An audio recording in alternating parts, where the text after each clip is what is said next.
Hello दोस्तों, मैं हूं कविराज और आप सभी का स्वागत करता हूं आपके अपने channel ABC coaching YouTube channel में। दोस्तों, इस वीडियो में कक्षा 10वीं साइंस का मोस्ट वीवीआई इंपॉर्टेंट क्वेश्चन बताने वाला हूं, जो कि आपके बोर्ड एग्जाम के लिए काफ़ी ज़्यादा इंपॉर्टेंट है। साथ ही दोस्तों इस वीडियो में सोल्यूशन भी आपको बताते जाऊँगा, इसलिए दोस्तों आप लोग जो है अपनी कॉपी में नोट करते जाइएगा और साथ ही इस वीडियो को जो है आप लोग अंत तक देख कर जाइएगा। और इस वीडियो में जितने भी क्वेश्चन मैं आपको बताने वाला हूँ सभी इंपॉर्टेंट है, आप लोग इसको अच्छे से रिविजन कर लीजिएगा। ठीक है, तो चलिए दोस्तों क्वेश्चन की ओर चलते हैं। देखिए, सबसे पहला क्वेश्चन आपको यहाँ पे पूछा जा रहा है। यहाँ पे कहा रहा है कि ओम के नियम के ताप को अचर रखा जाता है, क्यों? तो देखिए, ओम का नियम का जो ताप है वो अचर क्यों रखा जाता है, उसके बारे में आपको आंसर बताना है। तो आंसर में इस प्रकार लिखना है कि ताप के बदलने से प्रतिरोध का मान बदल जाता है, जैसे धारा का सही मान नहीं प्राप्त होता है, अर्थात एक साथ कई मान बदल जाता है, इसलिए तापक्रम को अचर रखा जाता है। ठीक है, चलिए अगला क्वेश्चन है कि यदि किसी विद्युत बल्ब के तंतु का प्रतिरोध 1200 ओम है तो यह बल्ब 220 वोल्ट स्रोत से कितनी विद्युत धारा लगेगा यानी कि लेगा। ठीक है, देखिए ये जो सवाल आपका 2 नंबर आप देख रहे हैं, ये जो है एक न्यूमेरिकल है, जो कि आपका जो है विद्युत चैप्टर से जो है पूछा गया है, जिसमें कि आपको न्यूमेरिकल के रूप में लिखना है, जिसमें कि आपका जो है 2 ही नंबर मिलेगा इसमें। ठीक है, ये न्यूमेरिकल है, ये मत समझिए कि इसमें 5 नंबर मिलेगा, इसमें आपको 2 नंबर जो है निर्धारित की गई है। न्यूमेरिकल का 2 ही नंबर आपको मिलेगा, और जो बड़ा न्यूमेरिकल होता है उसमें आपका जो है 4 नंबर या 5 नंबर दिया जाता है। ठीक है, देखिए यहाँ पे जो सवाल है उसके अकॉर्डिंग यहाँ पे जो इसका आंसर आपको बताना है। देखिए, आपको सबसे पहले देखिए वोल्ट जो दिया गया है, ठीक है, यानी कि ये जो वोल्ट दिया गया है 220 वोल्ट दिया है, और जो प्रतिरोध का जो मान है वो कितना है 1200 ओम है। ठीक है, तो 1200 में आपको इस तरह से लिख देना है।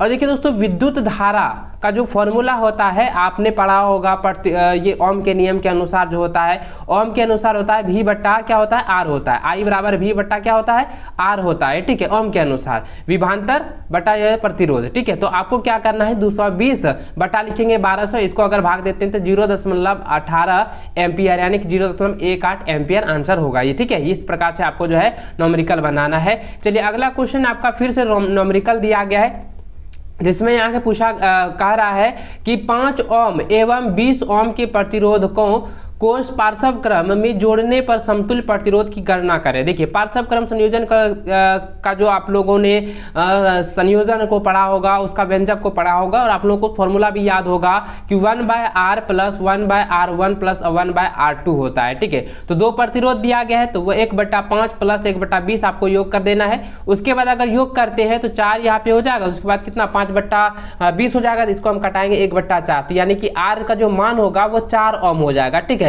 यानी कि समतुल्य जो प्रतिरोध का जो मान है वो कितना हो जाएगा 4 ओम हो जाएगा। तो ये आपका आंसर हो जाएगा। ठीक है, चलिए अगला क्वेश्चन देखिए, चौथा नंबर, जिसमें कि यहाँ पे क्वेश्चन पूछा जा रहा है कि 2 चुंबकीय क्षेत्र रेखाएं एक दूसरे को प्रतिच्छेद जो है क्यों नहीं करती है। तो इसका आंसर लिखना है कि इसका कारण यह है कि किसी बिंदु पर यदि एक दूसरे को प्रतिच्छेद करेगी तो इसका अर्थ यह होगा कि उस बिंदु पर सुई 2 दिशाओं की ओर संकेत करेगी, जो संभव नहीं है। ठीक है, अगला क्वेश्चन है कि फ्लेमिंग के वाम हस्त के वाम हस्त एवं दक्षिणी हस्त का नियम लिखें।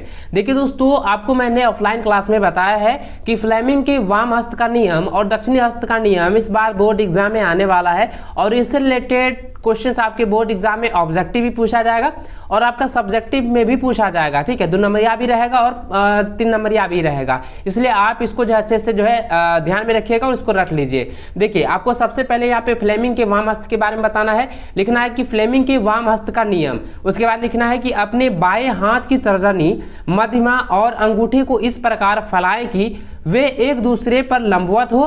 तो यदि तर्जनी क्षेत्र की दिशा और मध्यमा धारा की दिशा प्रदर्शित करे तो अंगूठा चालक की गति की दिशा की ओर संकेत करेगा। उसके बाद जो दोस्तों आप यहाँ पे देख पा रहे हैं, ये जो है फ्लेमिंग के वाम हस्त के जो है वाम हस्त का जो है यहाँ पे चित्र को दर्शाया गया है, निर्देश दिया गया है, आप यहाँ पे भी समझेंगे। देखिए, ये जो अंगूठा है वो क्या हुआ है, गति को दर्शाया गया। ठीक है, और चुंबकीय क्षेत्र जो है ये आपका मध्यमा दर्शाया गया, और तर्जनी जो है वो आपका धारा की दिशा को दर्शाया गया है, जो कि आप यहाँ पे ग्राफ के अनुसार इस तरीके से जो भी आप लोग प्रदर्शित कर सकते हैं। ठीक है, आगे आपका यहाँ पे बताना है कि फ्लेमिंग के दक्षिणी हस्त का नियम।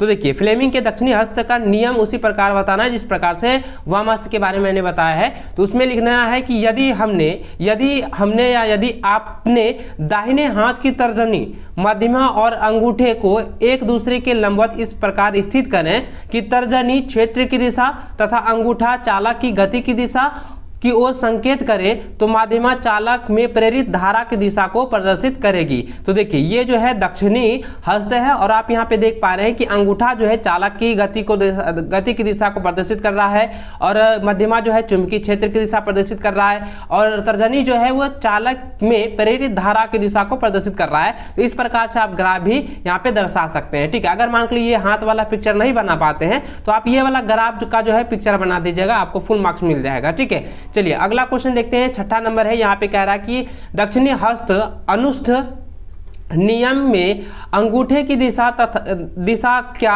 निर्देशित करती है, यह किस प्रकार फ्लेमिंग की वाम हस्त के नियम से भिन्न है। तो आंसर इस प्रकार लिखना है कि दक्षिणी हस्त अनुष्ठ नियम में अंगूठे की दिशा विद्युत धारा की दिशा की ओर संकेत करता है। फ्लेमिंग के वाम हस्त नियम में अंगूठा चालक की गति की दिशा तथा तर्जनी चुंबकीय क्षेत्र की दिशा और माध्यमा जो है चालक में प्रभावित विद्युत धारा की दिशा की ओर संकेत करती है, जबकि दक्षिणी हस्त अनुष्ठ नियम में अंगूठा विद्युत धारा की दिशा एवं अन्य अंगुलियां जो है चालक के ओर चुंबकीय क्षेत्र की रेखाओं की दिशा जो है प्रदर्शित करती है। ठीक है, आगे अगला क्वेश्चन आपका यहाँ पे पूछा जा रहा है 7वां नंबर, जो कि मैंने पहले भी आपको बताया था और मॉडल सेट में ये क्वेश्चन दिया गया है। तो आप देखें यहाँ पे क्वेश्चन पूछा जा रहा है कि किसी कुंडली में विद्युत धारा प्रेरित करने के विभिन्न ढंग स्पष्ट करें। तो इसका आंसर इस प्रकार लिख देना है कि किसी कुंडली में विद्युत धारा प्रेरित करने के ढंग निम्नलिखित है। ठीक है, तो पहला लिख देना है कि चुंबक एवं कुंडली के बीच अपेक्षित गति उत्पन्न करके। दूसरा लिख देना है कि धारावाही चालक एवं कुंडली के बीच अपेक्षित गति उत्पन्न करके। तीसरा, कुंडली के समीप चालक में धारा का मान बदल करके। इस प्रकार से आपको आंसर दे देना है। ठीक है, चलिए अगला क्वेश्चन देखिए। यहाँ पे क्वेश्चन पूछा जा रहा है कि फ्यूज क्या है। देखिए दोस्तों, ये जो क्वेश्चन आप देख रहे हैं फ्यूज क्या है, ये परिभाषा में आपको 2 नंबरिया भी पूछा जा सकता है। ठीक है, आप इसको अच्छे से याद कर लीजिएगा। यहाँ पे पूछा गया है कि फ्यूज क्या है, इसे विद्युत परिपथ में किस तार द्वारा और किस क्रम में जोड़ा जाता है। तो इसका आंसर लिखना है कि फ्यूज एक सुरक्षा की युक्ति है। यह ऐसे तार का टुकड़ा होता है जिसके पदार्थ की प्रतिरोधकता बहुत अधिक होती है और उसकी गलनांक बहुत कम होता है। ठीक है, उसके बाद जो यहाँ पे क्वेश्चन पूछा गया है कि इसके विद्युत परिपथ में किस तार द्वारा किस क्रम में जोड़ा जाता है, तो उसके बारे में भी आपको यहाँ पे बताना है कि पैराग्राफ चेंज करने के बाद कि इसे विद्युत परिपथ में विद्युतमय तार यानी कि गर्म तार द्वारा श्रेणी क्रम में जोड़ा जाता है। ठीक है, तो ये आपको इस प्रकार से आंसर देना है। ठीक है, चलिए अगला क्वेश्चन देखिए 9 नंबर है। यहाँ पे क्वेश्चन पूछा जा रहा है कि घरेलू विद्युत परिपथों में अति भारण से बचाव के लिए क्या सावधानी बरतनी चाहिए। तो पहला लिख देना है कि परिपथ में उपयोग में आने वाले तारों पर अच्छे प्रकार का विद्युत रोधक जैसे पीवीसी आदि का आवरण होना चाहिए, यानी कि पीवीसी पाइप के अंदर जो है इन परिपथों से गुजार कर जो है तारों को जो है गुजारनी चाहिए। अगर मान के चलिए पीवीसी के अलावा कुछ और दे देते हैं तो हो ना हो कभी फोल्ड हो जाता है तो नुकसानदेह हो जाएगा। ठीक है, उसके बाद दूसरा पॉइंट लिख देना है कि विद्युत परिपथ में फ्यूज लगाना चाहिए। तीसरा, अधिक शक्ति वाले साधारणों जैसे एयर कंडीशनर, रेफ्रिजरेटर, जल ऊष्मक आदि का एक साथ उपयोग नहीं करना चाहिए। ठीक है, चलिए अगला क्वेश्चन देखिए। यहाँ पे न्यूमेरिकल पूछा गया है जिसमें कि यहाँ पे क्वेश्चन ये है कि 2 किलोवाट शक्ति, ठीक है, 2 किलोवाट शक्ति अनुमानतांक का एक विद्युत तंदूर किसी घरेलू विद्युत परिपथ 220 वोल्ट में प्रचालित किया जाता है, जिसका विद्युत धारा अनुमानतांक 5 एम्पियर है। इससे आप किस परिणाम की अपेक्षा करते हैं, स्पष्ट करें। तो देखिए दोस्तों, यहाँ पे जो दिया गया है ये विद्युत शक्ति जो दिया गया है वो 2 किलोवाट दिया गया है। ठीक है, 2 किलोवाट दिया है यानी कि 2000 वाट हो जाएगा। देखिए पावर जो दिया गया है, शक्ति जो दिया गया है 2 किलोवाट, जिसको हम देखिए किलोवाट जो होगा किलो कितना 1000, ठीक है 1000 ग्राम ना होता है, तो यहाँ पे क्या करेंगे 2 गुना 1000 वाट बराबर क्या हो जाएगा 2000 वाट हो जाएगा। और वोल्ट जो दिया है वो कितना दिया है 220 वोल्ट दिया है। तो देखिए धारा का जो फॉर्मूला होता है पावर बटा होता है भी, यानी ठीक है, यानी शक्ति बटा जो होता है वोल्ट होता है। तो आप क्या करेंगे 2000 बटा 220 करेंगे तो इसका हम भाग देते हैं तो 9.09 एम्पियर हो जाएगा, ठीक है। उसके बाद आपको परिभाषा के अनुरूप जो है थोड़ा सा बता देना है कि चूंकि 5 एम्पियर से अधिक धारा प्रभावित हो रही है इसलिए फ्यूज ही गल जाएगा, फलस्वरूप परिपथ भंग हो जाएगा और विद्युत तंदूर नष्ट होने से बच जाएगा, ठीक है। चलिए अगला क्वेश्चन आपका यहाँ पे देखिए, ये कह रहा है कि दिए गए चित्र के आधार पर नामांकित प्रश्नों के उत्तर दें। तो देखिए दोस्तों मैं आपको यहाँ पे कहना चाहूंगा कि ये जो आप पिक्चर देख रहे हैं, आप हमारे स्क्रीन पर जो यहाँ पे पिक्चर देख रहे हैं 11 नंबर का, इसको आप लोग जो है अच्छे से याद कर लीजिए क्योंकि यह पिक्चर आपका कन्फर्म बोर्ड एग्जाम में आने वाला है, क्योंकि ये विद्युत से संबंधित है और विद्युत चैप्टर से जो आपका एक पिक्चर कन्फर्म आपके बोर्ड एग्जाम में पूछा जाएगा, ठीक है। तो चलिए मैं इसका आंसर बता देता हूँ। देखिए यहाँ पे प्रश्न पूछा जा रहा है कि चित्र का उपयुक्त नाम लिखें। तो यह जो चित्र है ये कौन सा है, विद्युत मोटर का है, तो ये क्या हो जाएगा चित्र का उपयुक्त नाम क्या हो जाएगा विद्युत मोटर, ये विद्युत मोटर हो जाएगा। और दूसरा कह रहा है कि ए और बी का नाम लिखे, तो ए और बी क्या हो जाएगा विद्युत वलय और ब्रूस है, ठीक है। ये क्या है ए जो है विद्युत वलय है, ठीक है, ये जो है क्या है ये विद्युत वलय है और दूसरा क्या है विद्युत ये ब्रूस है, ठीक है, यानी कि इसको कार्बन ब्रूस भी कहते हैं, ठीक है। चलिए उसके बाद तीसरा में कहता है कि किस तरह की ऊर्जा का उपकरण द्वारा परिवर्तित की जाती है। तो देखिए विद्युत मोटर किस तरीके से ऊर्जा परिवर्तित करता है, तो विद्युत मोटर जो है ये विद्युत ऊर्जा को यांत्रिक ऊर्जा में परिवर्तित करती है। तो यहाँ पे क्या लिखना है कि यह जो है यांत्रिक उपकरण जो है परिवर्तित करता है। उसके बाद इससे चौथा कह रहा है कि इस उपकरण के 2 उपयोग लिखे, तो इसका 2 उपयोग इस प्रकार लिख देना है कि इसका उपयोग रेफ्रिजरेटर एवं विद्युत पंखों में किया जाता है, ठीक है। चलिए इसका अगला यहाँ पे देखिए 5वां यहाँ पे पॉइंट कह रहा था कि आर्मेचर की परिभाषा करें। तो आर्मेचर क्या है, आर्मेचर को परिभाषित करना है। तो 5वां में पॉइंट में आपको इस प्रकार आंसर देना है कि यह आयताकार लोहे के ढांचे पर विद्युत रोधी तांबे के तार को अनेक चक्रों से लपेट कर बनाई जाती है। यानी कि आर्मेचर जो है ये क्या होता है कि लोहे के ढांचे पर जो है विद्युत रोधी तारों के तार से जो है अनेक चक्रों से लपेट कर जो है आर्मेचर को बनाया जाता है, ठीक है। चलिए अगला क्वेश्चन आपका 12 नंबर है, जो कि यहाँ पे आप हमारी स्क्रीन पर देख पा रहे हैं, जो कि यहाँ पे देखिए पूछा जा रहा है कि आधात्य वर्धनता किसे कहते हैं, यानी कि क्या है, उदाहरण द्वारा समझाइए। देखिए दोस्तों मैंने पहले ही भी बताया था कि यह क्वेश्चंस बोर्ड एग्जाम में आने का काफ़ी चांस है, बहुत ज़्यादा चांस है, इसलिए आप इसको रट लीजिएगा। आधात वर्धनीयता किसे कहते हैं या क्या है, तो इसका आंसर लिख देना है कि धातुओं को हथौड़े से पीटकर चादरें बनाई जाती है, यानी कि पतली चादर बनाई जा सकती है। धातुओं के इस गुण को जो है आधात वर्धनीयता कहते हैं, जैसे कि सोना चांदी, सोना को जो है ठोक ठोक कर यानी कि उसको जो है पीट पीट कर जो है पतली चादर नुमा जो है बनाया जाता है, उसकी चांदी को भी पतली चादर नुमा बनाया जा सकता है, ठीक है। तो इसका 2 उदाहरण जो है आपका सोना चांदी हो जाएगा। चलिए अगला यहाँ पे क्वेश्चन या 13 नंबर पूछा जा रहा है कि कारण बताइए कि धातु क्यों विद्युत धारा संचालित करती है। तो इसका आंसर लिख देना है कि धातुओं में विद्युत संचालन के लिए मुक्त इलेक्ट्रॉन होते हैं, जिससे विद्युत धारा के प्रवाह में अल्प प्रतिरोध उत्पन्न होता है, ठीक है। चलिए चौथा अगला क्वेश्चन है कि रेलवे ट्रैक को जोड़ने के लिए यौगिक एक्स और तथा एल्युमिनियम का उपयोग होता है। यदि यौगिक एक्स को पहचाने, अभिक्रिया का नाम दे, इसका रासायनिक समीकरण लिखें। तो देखिए रेलवे ट्रैक को जोड़ने के लिए जो एक्स यौगिक का काम होता है वह होता है आयरन का, ठीक है। तो ये क्या हो जाएगा, पहला हो जाएगा एक्स यौगिक को पहचाने, तो इसका नाम लिख देना आपको आयरन, ठीक है, यानी कि Fe, ठीक है। चलिए उसके बाद यहाँ पे दूसरा क्वेश्चन यहाँ पे पूछ रहा था कि अभिक्रिया का नाम दे, तो अभिक्रिया का नाम क्या हो जाएगा, ऑक्साइड हो जाएगा Fe2O3, ठीक है। तो ये आपका यहाँ पे 2 नंबर आपका आंसर लिख देना है। उसके बाद यहाँ पे जो है तीसरा क्वेश्चन ये पूछ रहा था कि इसका रासायनिक समीकरण लिखें, ठीक है। तो रासायनिक समीकरण देना है, ठीक है। तो यहाँ पे देखिए दोस्तों आपको मैं बता दूं कि ये जो क्वेश्चंस आप देख रहे हैं ये आपके बोर्ड एग्जाम के लिए काफी इंपॉर्टेंट है। इसका रासायनिक समीकरण लिखना है। तो देखिए ये जो अभिक्रिया का नाम है, तो अभिक्रिया का नाम में आपको थर्मिट अभिक्रिया लिख देना है, ठीक है, क्योंकि ये जो अभिक्रिया है वो थर्मिट अभिक्रिया है। और इसका जो रासायनिक फॉर्मूला देना है, तो रासायनिक फॉर्मूला इस प्रकार देना है कि Fe2O3 plus 2Al तिरचिन 2Fe plus Al2O3 plus उष्मा। तो उष्मा ये जो है, ये उष्मा जो है उत्पन्न करती है, इसलिए प्लस उष्मा यहाँ पे देंगे। ठीक है, चलिए अगला क्वेश्चन देखिए 15 नंबर। यहाँ पे क्वेश्चन ये पूछा जा रहा है कि तांबे के मलिन बर्तनों को नींबू या इमली के रस से साफ किया जाता है, कारण बताइए। क्यों साफ किया जाता है ये बताना है।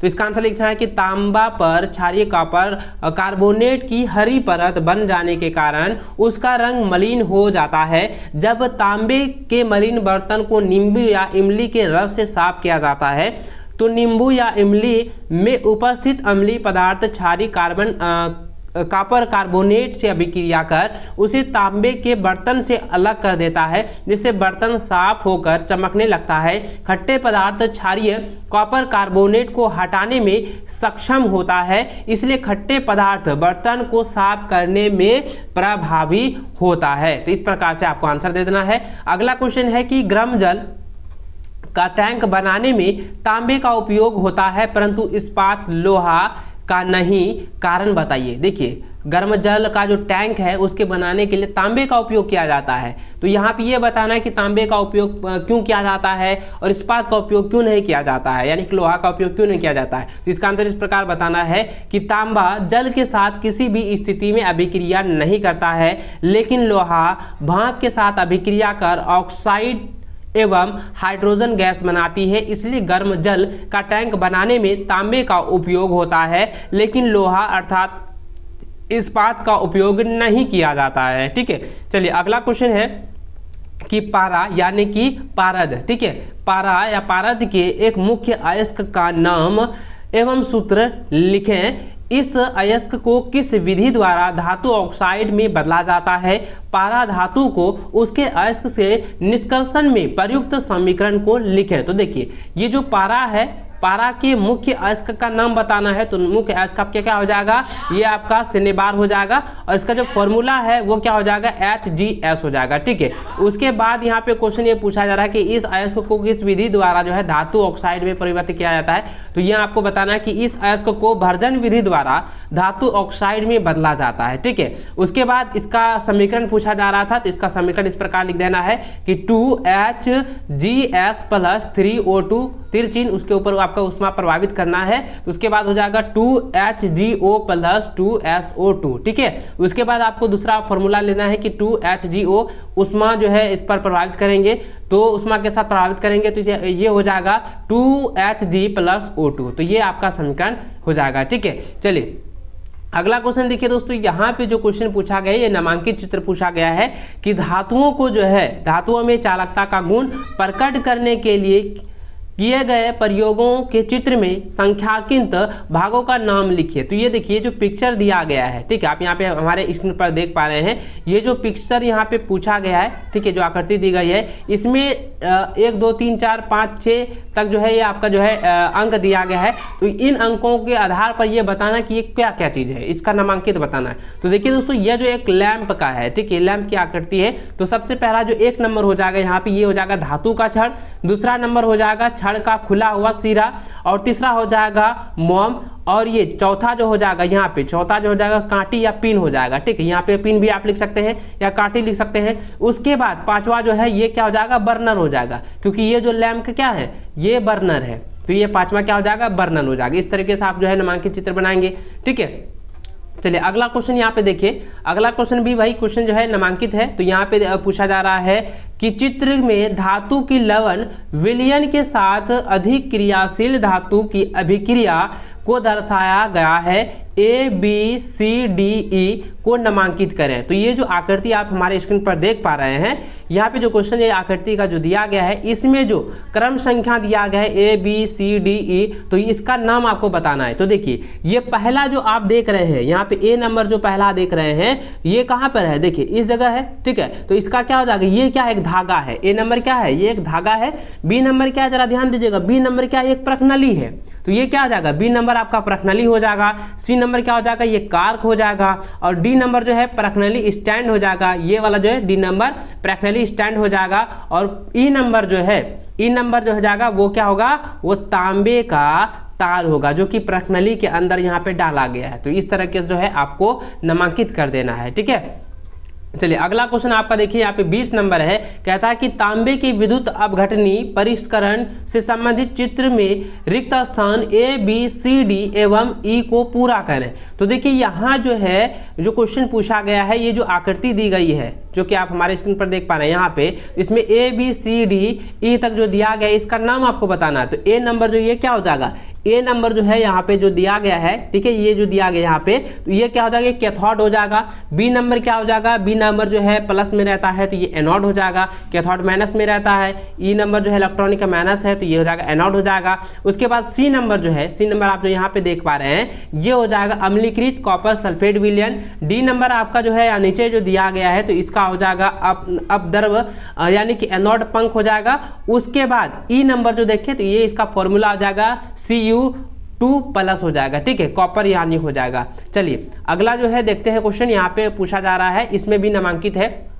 चित्र के अनुसार आपको बताना है कि दिए गए चित्र में लवण के विलयन की चालकता का प्रयोग दिखाया गया है, ए बी सी डी एवं ई की नामांकित करें। तो देखिए यहाँ पे जो आकृति दी गई है ये थोड़ा सा अलग है और उसमें विद्युत धारा प्रभावित की गई है। तो देखिए ये जो यहाँ पे क्वेश्चन पूछा गया है, जो कि आकृति आप देख पा रहे हैं, यहाँ पे ए नंबर जो है, ये ए नंबर क्या है, ये क्या है, ये ए नंबर बल्ब है। तो ये ए नंबर जो है आपका यहाँ पे बल्ब दर्शाया गया है, ठीक है। तो आपका जो है ए नंबर बल्ब हो जाएगा। बी नंबर यहाँ पे देखें तो ये बी नंबर जो है आप यहाँ पे जो देख रहे हैं ये स्विच है, तो यहाँ पे क्या हो जाएगा, स्विच हो जाएगा। सी नंबर क्या है, ये सी नंबर पूरा बर्नर है, ठीक है, बीकर है, सॉरी ये भी क्या है, बीकर है, यानी कि ये कांच का एक बीकर है। तो ये क्या लिखेंगे यहाँ पे, कांच का बीकर या सिर्फ बीकर लिख सकते हैं। सी नंबर सिर्फ कांच का बीकर हो जाएगा। उसके बाद डी नंबर जो है ये क्या हो जाएगा, ग्रेफाइट का छड़ है, ठीक है, जो कि यहाँ पे विलयन में डाला गया है। उसके बाद ई नंबर जो है ये जो है लवणी विलयन है, लवणी विलयन है, या आप सिर्फ लवण विलयन भी कह सकते हैं। तो चलिए इस प्रकार से आपको इसको नामांकित कर देना है, ठीक है। चलिए अगला क्वेश्चन यहाँ पे पूछा जा रहा है कि किसी धातु के तनु H2SO4 अम्ल से अभिक्रिया या क्रिया कराई जाती है, उत्सर्जित गैस को चित्र में दिखाई विधि से एकत्रित किया जाता है, तो नामांकित में उत्तर दें। तो देखिए नामांकित में उत्तर देना है, सबसे पहला पॉइंट लिख देना है कि गैसों का नाम बताइए। दूसरा पूछा जा रहा है कि गैस को एकत्र करने की विधि का नाम बताइए। तीसरा है कि क्या गैस जल में विलय है अथवा नहीं। चौथा है कि क्या गैस वायु से हल्की है अथवा भारी। उसके बाद पांचवा पूछा गया है कि गैस का रासायनिक सूत्र लिखें। तो देखिए यहाँ पे जो पूछा गया है कि गैस का नाम बताइए, तो ये क्या हो जाएगा, यह जो गैस है आप यहाँ पे जो आप देख पा रहे हैं, ठीक है, इस जगह जो आप आकृति देख रहे हैं, ये जो गैस है ये क्या है, ये हाइड्रोजन गैस है, ठीक है, ये क्या है, हाइड्रोजन गैस है। उसके बाद दूसरा क्वेश्चन पूछा गया था कि गैस को एकत्र करने की विधि का नाम बताइए, तो ये क्या हो जाएगा, अधोमुखी। ये जो गैस का जो एकत्र किया जा रहा है इसको कहते हैं अधोमुखी, ठीक है, अधोमुखी कहते हैं, जिसमें कि एक यहाँ पे प्रश्नावली जो है पाइप नुमा लगाया जाता है, एक बर्नर के अंदर डाला जाता है। उसके बाद जो है तीसरा यहाँ पे पूछा गया था क्या गैस जल में विलय अथवा विलय नहीं है, तो इसमें यह क्या कहना है कि ये जो है गैस जल में विलय नहीं है, ठीक है, आप देख ही रहे हैं, आप स्क्रीन पर देख पा रहे हैं, ये जल में जो है विलय नहीं, ये जो पूरी तरह से स्वतंत्र है, देखिए ये पूरी तरह से स्वतंत्र है ना। उसके बाद जो है चौथा पॉइंट कह रहा है कि क्या गैस वायु से हल्की है अथवा भारी, तो इसमें लिख देना है कि ये जो गैस है, ठीक है, वायु से क्या है, ये हल्की है, वायु से क्या है, ये पूरी तरह से हल्की है, इसीलिए ये बाहर की ओर जो है बुलबुले की रूप जो है ले रही है। उसके बाद आपका जो है यहाँ पे फॉर्मूला पूछा गया था कि यह जो गैस का रासायनिक सूत्र है, तो देखिए ये जो गैस कौन सा था, हाइड्रोजन था, हाइड्रोजन का फॉर्मूला क्या होता है, H2 होता है, तो H2 लिख देना है, ठीक है। तो चलिए अगला क्वेश्चन देखते हैं। अगला क्वेश्चन यहाँ पे पूछा गया है कि कार्बन के दो गुणधर्म कौन से हैं जिनके कारण हमारे चारों ओर कार्बन यौगिकों की विशाल संख्या दिखाई देती है। इसका आंसर लिख देना है कि कार्बन यौगिकों की विशाल संख्या होने के निम्नलिखित दो कारण है। पहला, कार्बन यौगिकों में श्रृंखलन गुण का होना। दूसरा देना है कार्बन की चतुः संयोजकता गुण का होना, ठीक है। चलिए अगला क्वेश्चन 24 नंबर, जो कि यहाँ पे देखिए ये जो है इलेक्ट्रॉनिक बिंदु की संरचना के बारे में कहा गया है। देखिए ये सभी इंपॉर्टेंट क्वेश्चन है। 24 नंबर जो आप देखेंगे आप इसको अच्छे से समझिएगा कि यहाँ पे इलेक्ट्रॉनिक जो बिंदु दी गई है किस तरीका से जो है, किस तरह से जो है इसकी संरचना की गई है, इसको समझेंगे, ठीक है। देखिए यहाँ पे जो क्वेश्चन पूछा गया है कि CO2, ठीक है, कार्बन डाइऑक्साइड सूत्र वाले कार्बन डाइऑक्साइड कि इलेक्ट्रॉन बिंदु संरचना लिखें, इसमें कितने संयोजी आबंध हैं। तो देखिए इसमें जो है 2 संयोजी आबंध है, ठीक है। इसमें संयोजी आबंधों की संख्या कितनी है, 2 है, यानी कि देखिए O क्या गो है, 2 गो है, कार्बन क्या गो है, 1 गो है। देखिए ऑक्सीजन के पास कितने इलेक्ट्रॉन होते हैं, ऑक्सीजन के पास जो है 8 इलेक्ट्रॉन होते हैं, कार्बन के पास जो है 4 होते हैं और ऑक्सीजन के पास जो है 8 होते हैं। तो आपको क्या करना है, तो ऑक्सीजन के साथ में ऐसे 8 गो आपको इस तरह से बना देना है। उसके बाद कार्बन के पास 4 गो इस तरह से दे देना है, उसके बाद इस तरह से, तो ये क्या हो जाएगा, इस तरह से आकृति बनेगा। और उसके बाद आपको लिख देना है कि O डबल बॉन्ड हो जाएगा C, उसके बाद डबल बॉन्ड हो जाएगा, क्योंकि ये क्या है, एल्कीन का रूप है। CO2 क्या है, एक एल्कीन का रूप है, इसलिए आपका यहाँ पे डबल बॉन्ड लगेगा, इसलिए संयोजी आबंध की संख्या कितनी हो जाएगी, 2 हो जाएगी, ठीक है। चलिए अगला क्वेश्चन है कि कार्बन एवं उसके यौगिक का उपयोग अधिकतर कार्यों में ईंधन के रूप में क्यों किया जाता है। तो इसका आंसर इस प्रकार देना है कि कार्बन और उसके यौगिक का उपयोग ईंधन के रूप में होता है। इसके निम्नलिखित कारण है। पहला, दहन की फलस्वरूप अत्यधिक मात्रा में ऊष्मा देते हैं। कार्बन और हाइड्रोजन की प्रतिशत मात्रा अधिक होने के कारण इसका सामान्य ज्वलन ताप होता है। तीसरा लिख देना है इसका रख रखाव आसान होता है। चौथा लिखना है कि इसके दहन पर नियंत्रित किया जा सकता है, ठीक है। तो इस प्रकार से आपको आंसर दे देना है। अगला है कि एथेनॉल से एथेनाइक अम्ल में परिवर्तन को ऑक्सीकरण अभिक्रिया क्यों कहते हैं। तो इसका आंसर इस प्रकार देना है कि इस अभिक्रिया में ऑक्सीजन की वृद्धि और हाइड्रोजन की कमी होती है, इसलिए एथेनॉल से एथेनाइक अम्ल में परिवर्तन को ऑक्सीकरण अभिक्रिया कहते हैं। उसके बाद इसका जो है फॉर्मूला आपको लिख देना है कि CH3CH2OH जो कि एथेनॉल है। उसके बाद क्षारीय KMnO4 प्लस उष्मा के साथ जो है इसके साथ जो है संदर्भ में जो है इसकी अभिक्रिया कराई जाती है। तो CH3COOH प्लस H2O यानी कि एथेनाइक अम्ल और जल का जो है निर्माण होता है, ठीक है। तो इस प्रकार से आपका अनुसूत्र इसका जो है फॉर्मूला लिख देना है। चलिए अगला यहाँ पे क्वेश्चन देखिए, यहाँ क्वेश्चन पूछा गया है कि एथेनाइक अम्ल से एस्टर कैसे बनाया जाता है। देखिए दोस्तों, मैंने आपको ऑफलाइन क्लास में यह क्वेश्चन आपको कराया और बार बार मैंने बोला भी था कि इसको जो है आप अच्छे से रख लीजिएगा कि एथेनाइट से एस्टर कैसे बनाया जाता है, एस्टर से एथेनाइक अम्ल कैसे प्राप्त किया जाता है। ये क्वेश्चन आपके बोर्ड एग्जाम में आएगा, ठीक है। देखिए इसका आंसर इस प्रकार लिख देना है कि एथेनाइक अम्ल किसी अम्ल उत्प्रेरक की उपस्थिति में परिशुद्ध एथेनॉल से अभिक्रिया करके एस्टर बनाते हैं, जिसका फॉर्मूला यहाँ पे इस प्रकार दिया गया। इसको इसी तरह से लिखना है CH3COOH जो कि एथेनाइक अम्ल है और C2H5OH जो कि एथेनॉल है, इसके यानी कि H2SO4, ठीक है।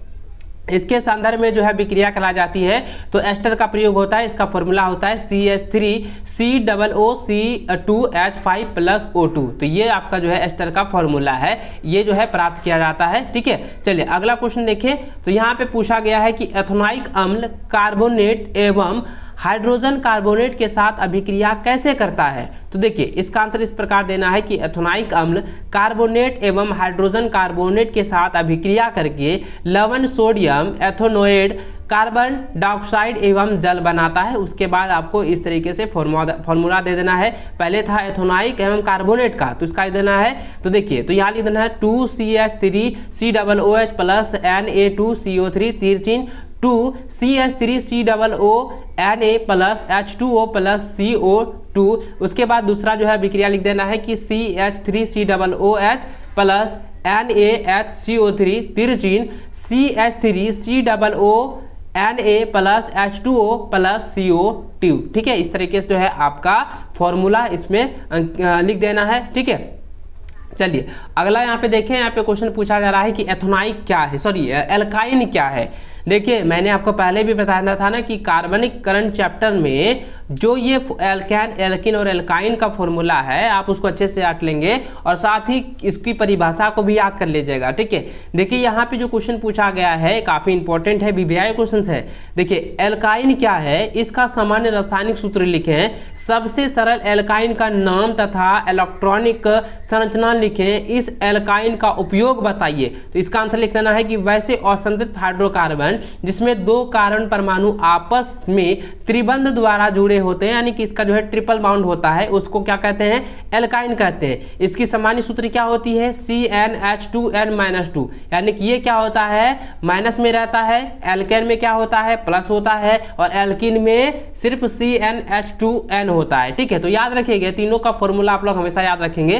देखिए इसका जो है सबसे सरल एल्काइन तो क्या होता है, यानी कि इसका जो सदस्य होता है, प्रथम सदस्य जो है वो एथाइन होता है, जिसका फॉर्मूला होता है C2H2, जो कि एसिटिलीन के नाम से भी जाना जाता है। इसका इलेक्ट्रॉनिक संन्यास के बारे में आपको बताना है, इलेक्ट्रॉनिक संरचना के बारे में, तो H हो जाएगा। उसके बाद देखिए यहाँ पे देखिए ट्रिपल बाउंड है, ये जो आप देख रहे हैं ये दो कार्बन परमाणु के बीच क्या है, ये ट्रिपल बाउंड है। तो यहाँ पे देखिए ट्रिपल बाउंड के साथ में जो है इलेक्ट्रॉनिक विन्यास की संरचना जो है बनाई गई है।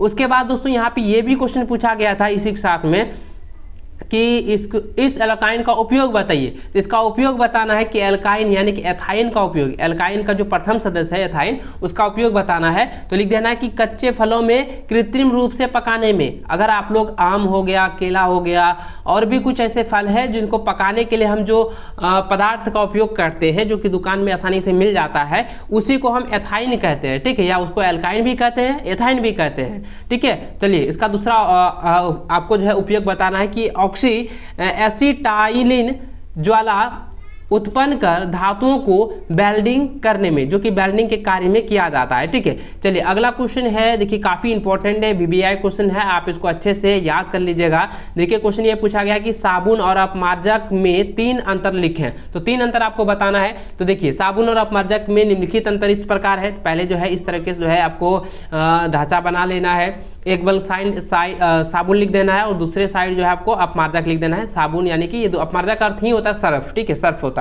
तो देखिए साबुन में लिख देना है कि साबुन लंबी श्रृंखला वाले कार्बोक्सिलिक अम्लों के सोडियम लवण होते हैं, अपमार्जक सल्फोनिक अम्लों के सोडियम लवण होते हैं। ठीक है, उसके बाद लवण में साबुन में लिख देना है कि इसमें -COO- Na+ आयन होते हैं, और इसमें लिख देना अपमार्जक में इसमें आयनिक समूह SO3 Na+ होता है। ठीक है, देखिए दोनों में क्या है, इसमें COO है और इसमें क्या है, SO3 है, इतना से याद रखिएगा।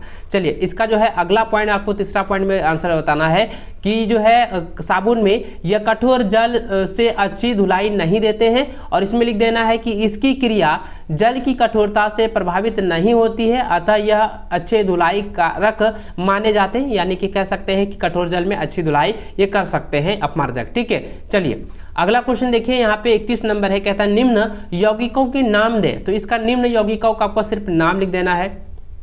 देखिए पहला यहाँ पे कह रहा था कि एथेन से व्युत्पन्न एक एल्डिहाइड, तो इसका आंसर हो जाएगा एथेनॉल, यानी कि CH3CHO। ठीक है, उसके बाद दूसरा पूछा जा रहा था कि ब्यूटेन से उत्पन्न एक कीटोन, तो इसका हो जाएगा ब्यूटेनॉन, तो इसका ब्यूटेनॉन हो जाएगा, तो इसका फॉर्मूला जाएगा C2H5COCH3। ठीक है, उसके बाद तीसरा कह रहा था कि मीथेन से व्युत्पन्न एक एल्कोहल, तो यहाँ पे आपका इसका लिख देना है मेथनॉल। ठीक है, मेथेन से उत्पन्न एक एल्कोहल क्या हो जाएगा, मेथनॉल हो जाएगा, ये जुड़ जाएगा तो क्या हो जाएगा CH3OH। ठीक है, CH3OH। चलिए चौथा यहाँ पे क्वेश्चन पूछा गया कि प्रोपेन से व्युत्पन्न एक कार्बोक्सिलिक अम्ल, तो इसका आंसर लिख दिया, क्या लिखना है, देखो यहाँ पे प्रोपेन से व्युत्पन्न पूछा जा रहा है, तो यहाँ पे प्रोपाइन अम्ल आपको लिख देना है कि क्या लिखना है, प्रोपाइन अम्ल, जिसका फॉर्मूला होता है C2H5COOH। ठीक है, ये आपका फॉर्मूला हो जाएगा।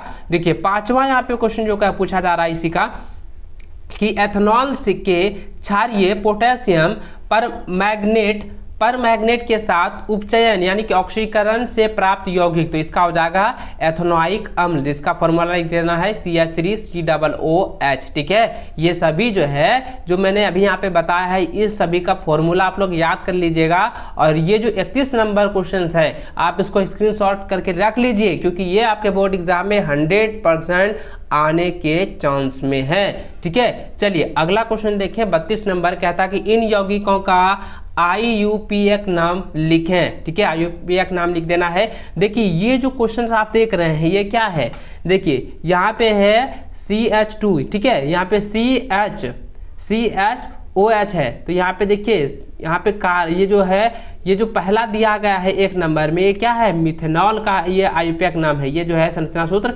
मिथेनॉल का है। दूसरा देखिए H है, फिर C है, O जो है डबल बॉन्ड में है, OH है, तो ये क्या है, मेथोनाइक अम्ल है। ये क्या है, B नंबर का मेथोनाइक अम्ल। और C नंबर जो है आप देखें तो यहाँ पे जो है देखिए क्या वो H है, 1 2 3 4 5, यानी कि C2H5Cl जो दिया गया है, ये क्या हो जाएगा, ये हो जाएगा क्लोरोएथेन। ठीक है, ये क्या हो जाएगा, क्लोरोएथेन हो जाएगा। तो इस तरीके से आपको नाम याद रख लेना है। देखिए अगला यहाँ पे जो क्वेश्चन दिया गया है, ये क्वेश्चन कह रहा है कि निम्न यौगिकों का नामकरण कैसे करेंगे। तो देखिए ये नंबर जो दिया गया ना, CH3 CH2 और Br जो दिया गया है, तो ये क्या हो जाएगा, ये ब्रोमोएथेन हो जाएगा, जिसको आप लोग क्या करेंगे, ये जो माइनस जो आप देख रहे हैं यहाँ पे, इसको सिर्फ आपको हटा देना है। इसको सिर्फ आपको हटा दीजिएगा तो क्या हो जाएगा, CH3 CH2 Br हो जाएगा, यानी कि ब्रोमोएथेन हो जाएगा। उसके बाद देखिए H दिया है, H दिया है, C दिया है, उसके बाद ऊपर में H दिया है और डबल बाउंड में O दिया है, ये क्या हो जाएगा, मेथनॉल हो जाएगा, जो कि अभी मैंने बताया है 32 नंबर में।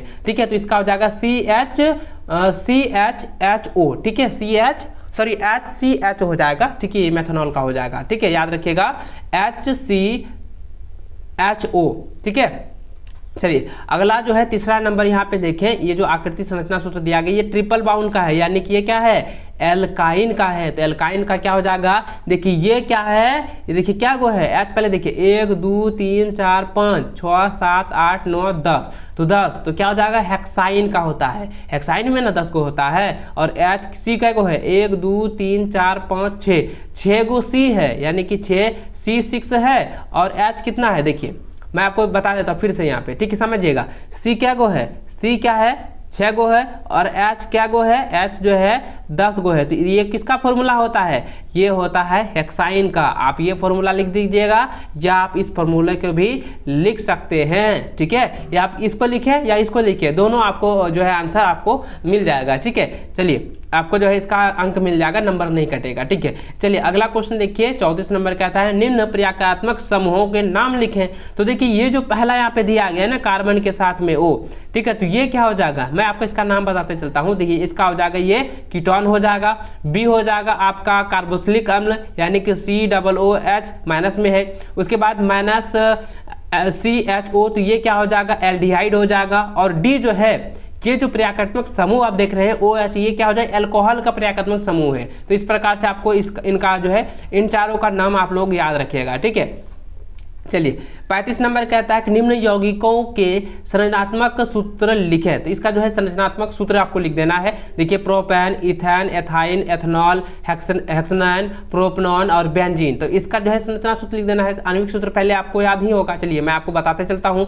देखिए सबसे पहले प्रोपेन का देखेंगे, तो यहाँ पे देखिए प्रोपेन का जो है, इसका अनुसूत्र क्या होता है, CH3H8 होता है। तो इसका संरचना सूत्र लिखना है, H क्या गो है, 8 गो, तो C देखिए क्या है, यहाँ पे 3 गो है। तो ये जरा ध्यान दिए, प्रोपेन ये N प्रत्यय में आता है। तो N प्रत्यय किसका होता है, ये एल्किन का होता है ना, सॉरी एल्केन का होता है। एल्केन में क्या होता है, एकल बंधन होता है, एगो मतलब बंधन होता है। तो सब में क्या करेंगे, एकल बंधन डालेंगे। C क्या गो, 3 गो C लिखेंगे। H जो है 8 गो, तो H गो 8 लिख देंगे, कहीं बैठा देंगे कार्बन के साथ में। ठीक है, उसके बाद देखिए एथीन, ये कौन सा है, एथीन जो है ये कौन सा है, देखिए एथीन का फॉर्मूला होता है C2H4।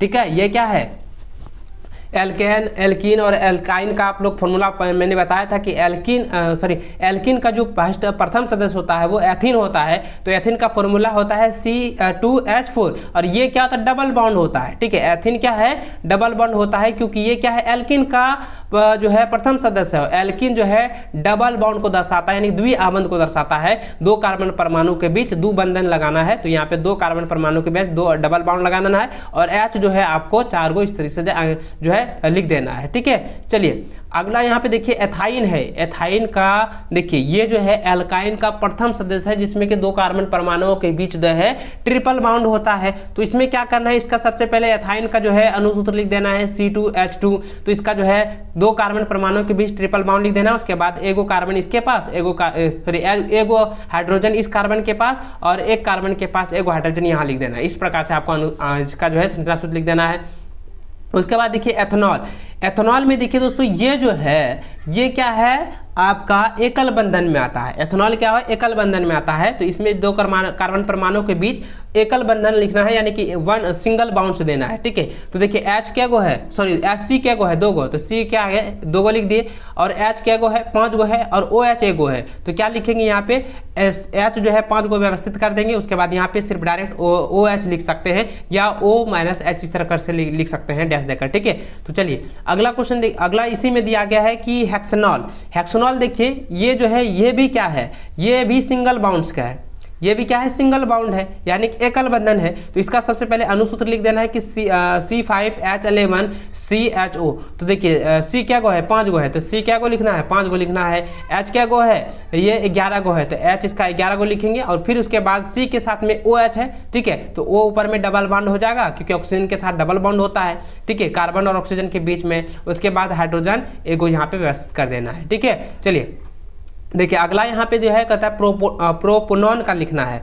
तो प्रोपोनॉन का फॉर्मूला क्या होता है, देखिए प्रोपोनॉन जो है ये भी क्या है N प्रत्यय में आता है। तो प्रोपोनॉन का फॉर्मूला होता है CH3COCH3, ये हो गया। तो इसके साथ में देखिएगा यहाँ पे कि इसका कार्बन क्या गो है, कार्बन 1 2 3 गो कार्बन है, तो 3 गो कार्बन यहाँ पे लिखेंगे। देखो 1 2 3 गो लिखे ना। उसके बाद हाइड्रोजन क्या गो है, यहाँ पे 3 और यहाँ पे 3, क्या गो हो गया 6 गो। तो 3 गो कार्बन इस कार्बन के पास, और एक जो है इस कार्बन के पास 3 गो हाइड्रोजन दीजिएगा, और इस कार्बन के पास 3 गो हाइड्रोजन, और O बच गया तो डबल बॉन्ड करके यहाँ पे O लिख देंगे। इस तरह से व्यवस्थित कर देना है। ठीक है, उसके बाद देखिए बेंजीन। तो बेंजीन का फॉर्मूला आप लोग तो याद ही होगा। ठीक है, बेंजीन में क्या होता है कि 2 कार्बन परमाणुओं के बीच जो है डबल बॉन्ड होता है, यानी कि ये क्या है द्विबंध होते हैं। तो C6H6 इसका जो है आणविक सूत्र है। तो आपको इस प्रकार व्यवस्थित करना है, यानी इस प्रकार भी लिख सकते हैं या आप ऐसे करके लिख सकते हैं नॉर्मल में। तो आपको क्या करना है कि कार्बन को इस तरह से बेंजीन का संरचना में लिख देना है, उसके बाद HH लिख देना है। ठीक है, इसके बाद इस तरीके से भी आप रचना दे सकते हैं जो कि यहाँ पे दर्शाया गया है, इस प्रकार से भी आप लोग दे सकते हैं। ठीक है, चलिए तो दोस्तों आई होप कि इस वीडियो में जितने भी मैंने क्वेश्चंस बताए हैं आप सब इस वीडियो को जो है पूरा अंत तक देखे हैं, और दोस्तों आपने कॉपी में नोट कर लिए होंगे। अगर आपने अभी तक नोट नहीं किए हैं तो जल्द से जल्द इसको नोट कर लीजिएगा, साथ ही इसको रिवीजन करके जाइएगा, क्योंकि इससे जो है आपके बोर्ड एग्जाम में काफ़ी ज़्यादा क्वेश्चन इस बार टच होने वाली है, और इस बार काफ़ी क्वेश्चन आपके बोर्ड एग्जाम में आने वाला है। ठीक है, तो चलिए दोस्तों इस वीडियो में बस इतना ही, मिलते हैं नेक्स्ट वीडियो में नेक्स्ट इंपॉर्टेंट क्वेश्चन लेकर आऊँगा।